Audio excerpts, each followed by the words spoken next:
মণিপুর পশ্চিমবঙ্গের একটি গ্রাম, কিন্তু এই গ্রামে লুকিয়ে ছিল এমন কিছু ভয়ঙ্কর রহস্য, যেই রহস্য ওই গ্রামে বসবাসকারী সমস্ত লোকের মনে একটি আতঙ্ক সৃষ্টি করে রেখেছিল।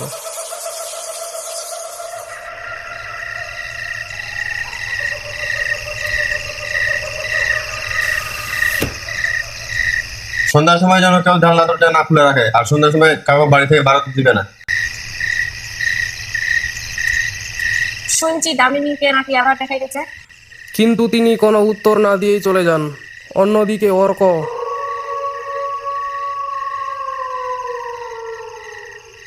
অর্ক, কোথায় যাচ্ছিস? মধুর বাড়িতে যাচ্ছি বই আনতে। এখন যাবি? বাবা, কেবল তো এখন সন্ধ্যাটাই হয়েছে। সন্ধ্যার পর ওই জঙ্গলের রাস্তা দিয়ে কেউ যায় না। বাবা, তুমিও আবার ভূত নিয়ে পড়ে আছো। ভূত আছে কিনা আমি সেটা জানি না, কিন্তু তুই এখন যাস না। কিছুক্ষণের মধ্যেই চলে আসবো। লণ্ঠনটা নিয়ে যা। তুমি রাখো তো, লণ্ঠন লাগবে না, আমি চলে আসবো। এই বলে অর্ক ধীরে ধীরে জঙ্গলের দিকে যেতে থাকে, কারণ তার বন্ধুর বাড়ি ছিল তাদের গ্রামের ঠিক পাশের গ্রামে। সেই গ্রামে যাওয়ার জন্য জঙ্গলেই ছিল একমাত্র রাস্তা।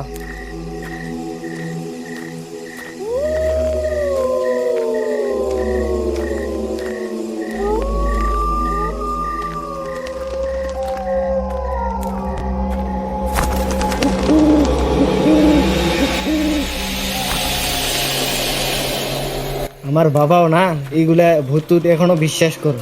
ভূত এগুলা কিছু হয় নাকি?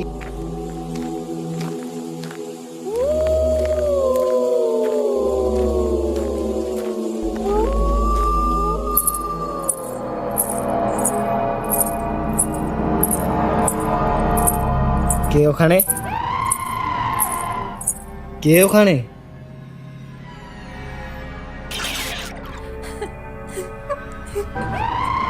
কে কে ওখানে? কে ওখানে?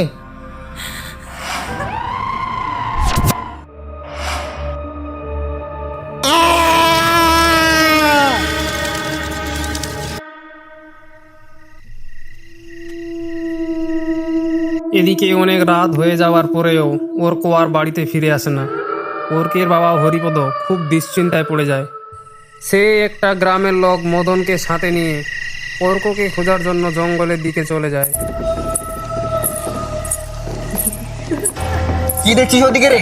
কাকা, এদিকে যেন কোনো মেয়ে একটা হেঁটে যাচ্ছে। যেদিকে সেদিকে কান দিস না, আমার সঙ্গে চল তাড়াতাড়ি।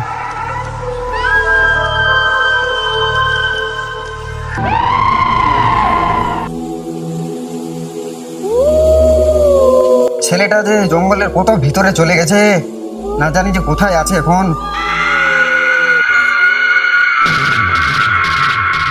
কাকা, এই যে এই যে এই যে আপনার ছেলে। ধরো ধরো ধরো, এগুলো ধরো ধরো ধরো। বারবার বললাম আসতে হবে না, আসতে হবে না।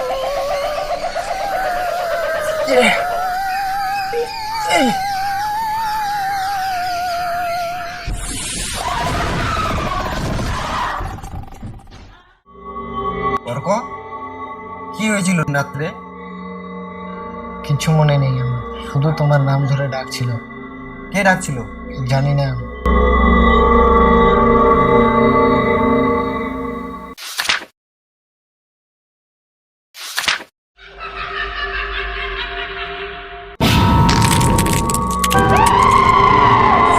অর্ক,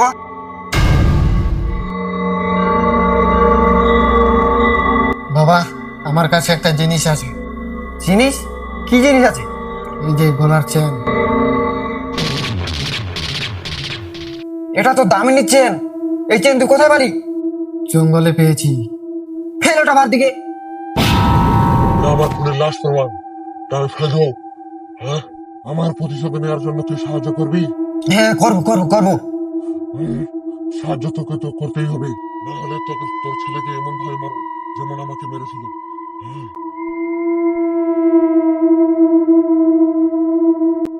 মাথাটা আমার কেমন করছে। এটা আবার কিসের চেন?